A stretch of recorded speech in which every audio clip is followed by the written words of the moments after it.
Kind of sound is good. Hey, shalom, shalom, akiyam. First and foremost, I would like to give all praise, honor, and glory to Yahweh, Bahashem, Yahweh Shai, Bahashem, Recha, Kodash. I would also like to give a double honors to the elders and apostles of Great Millstone, where I learned this 144% truth.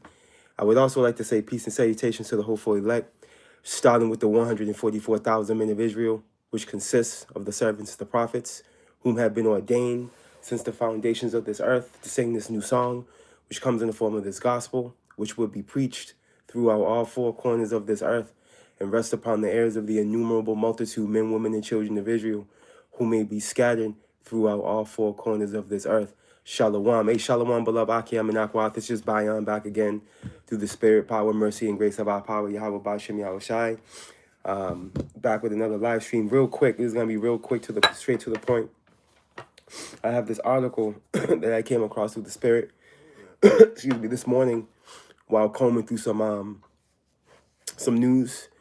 I was on Zero Hedge and I came across an article relating to Elon Musk and his old Starlink company he has going on, and their pretty much their thought on going to Mars. Now they're changing their trajectory to focusing on going back to the moon. All right, and Yuakim and Akwaf know how much of a farce that is. All right, because that's one of the greatest deceptions. The so-called 1969 contact with the moon via Neil Armstrong. We everyone knows that that's a lie. All right, but needless to say, that's the thought process of these Edomites, just continuing on in that deception. Is what they're doing, because they know they haven't been there. You know what I mean? Because think about it. If they've been to the moon 66 years ago, if they had gone to the moon, they would be, we're talking about 3 decades, bro. I'm sorry, forgive me. 6 decades. If you've been to the moon back in 69, we're talking over 6 decades, bro. You see that? You would have been floating up all through there. We know how Esau gets down. There would have been a diabolical system going on involving the moon at this point in time with Esau. You see, they haven't been there. All right, because Yahweh Bashem Yahweh Shai is not going to allow them to go there. Okay, because why? The blessing that they received by Isaac limits them where they can't go there. You see, as a matter of fact, before we get this article, let's prove that real quick. When you go to Genesis, let's go back in time, right? Genesis 27. And let's go straight to East. Well, what we'll do, let's do this. Let's go to Esau's blessing, and then we'll compare it to Isaac's. All right, and there's a buzzword, all right, that Isaac uses, which shows you, which sheds light on a significant difference in the blessing. All right, showing you that showing you that Jacob received the birthright. It's a specific buzzword. We're gonna get it, but let's go into Esau's blessing real quick, right? So this is Genesis 27, and verse 38, right? And it says this, and Esau said unto his father, hast thou but one blessing, my father? Bless me, even me also, O my father. And Esau lifted up his voice and wept. And Isaac his father answered and said unto him, behold, thy dwelling shall be the fatness of the earth and the dew of heaven. Okay? Now, Esau, his dwelling will be the fatness of the earth. You see that? He will not be able to leave the planet. And it says, and of the dew of heaven. All right, so he'll have the fatness going into the resources. That's why he has control over the oil reserves and all types of, global resources. This is why he's able to dominate them, because he's in his blessing. You see that? And when it talks to the dew of heaven, look at Esau right now with control over the airspace. All right, to be an international pilot, you got to know how to speak English, man. You got to know how to speak English, bro. You see? But then that's right to the point. Now I want to jump up and let's go straight to the Jacob's blessing. Listen to what Isaac said to Jacob. All right, listen to this. All right, matter of fact, I'm going to read Esau's one more time, and then I'm going to jump. Then I'm going to jump straight up, okay, to verse 28. So let's hear Esau's one more time. So, and let's read down on Esau's as well. So, Genesis 27 and 39. And Isaac his father answered and said unto him, he's talking to Esau, behold, thy dwelling shall be the fatness of the earth and the dew of heaven from above, and by thy sword shalt thou live, and shalt serve thy brother. And it shall come to pass, when thou shalt have the dominion, that thou shalt break his yoke from off thy neck. Jumping up to verse 28, right? This is what Isaac said to Jacob. He says this, therefore, God give thee of the dew of heaven. Okay? That one, you see that one little, the fact that he said power. Okay? He said, therefore, power give thee. He said, God give thee the dew of heaven, man. All right, showing you that that this is encapsulating that birthright. All right, because we know with the birthright, we're going to be able to leap universes, man. Okay, we're going to be able to go to different planets, bro. We're going to be like God. That's why it says it like this. God give thee, it says, the dew of heaven and the fatness of the earth and plenty of corn and wine, man. You see? So in comparison to Esau's blessing, it didn't say God giveth thee, man. Okay? It literally just went straight to the point as far as Esau what? Thy dwelling. It specifies thy dwelling. In replacement of God giveth thee, it says, thy dwelling shall be the fatness of the earth, versus Jacob's, God giveth thee the fatness of the earth. You see that? Showing you that it's going to be truly in possession of Jacob, as it was supposed to be anyway. But sticking to the point, Esau's bound, okay, to the planet. He's not going beyond the radiation belt, the Van Allen belt they call it, right? So again, understanding that, we have a clear understanding that this nigga's not going nowhere, right? But needless to say, he's gonna keep lying. Now, real quick, let's go to this article real quick. Now, this article is from Zero Hedge. It's dated Sunday, February 8th, yesterday, right? 2026. The title reads, this is quote, he says, time to go back to the moon at scale, he says. Okay? Time to go back to the moon.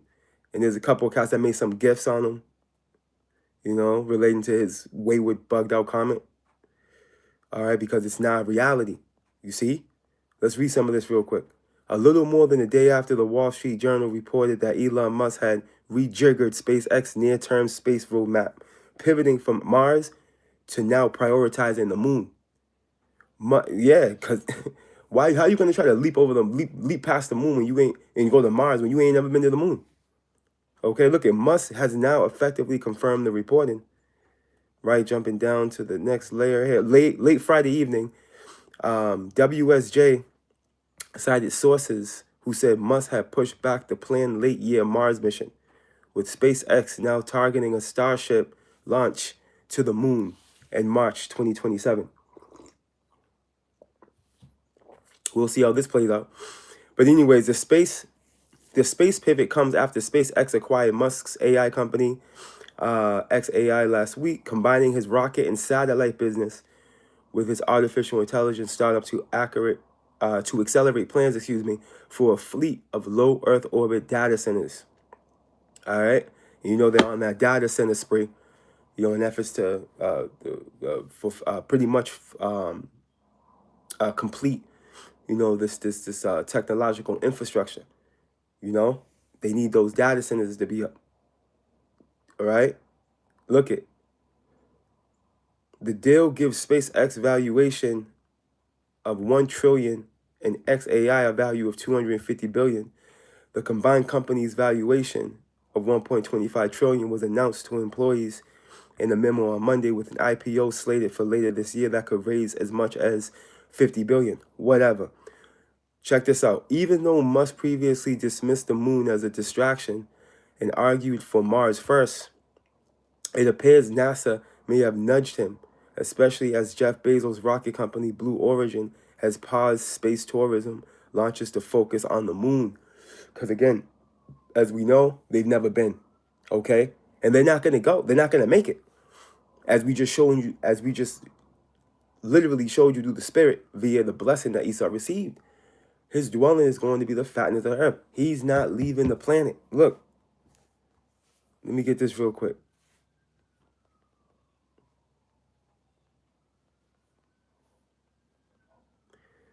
All right, this is the book of Job, chapter 14 and verse 5, and it reads, "Seeing his days are determined, the number of his months are with thee. Thou hast appointed his bounds that he cannot pass," bro. Evil East bound it, okay? That whole 1969 situation was a complete straight up, straight in your face, no blast zone on the shuttles they were using. Lie, okay? There's so many facts behind what's on display with that whole farce, proving that they ain't go up there. Starting with the thumbnail I used through the Spirit. Okay, you see that flag waving in the wind? Okay, because they were in they were off of Hollywood Boulevard somewhere, back in 1969, in Studio 666, man.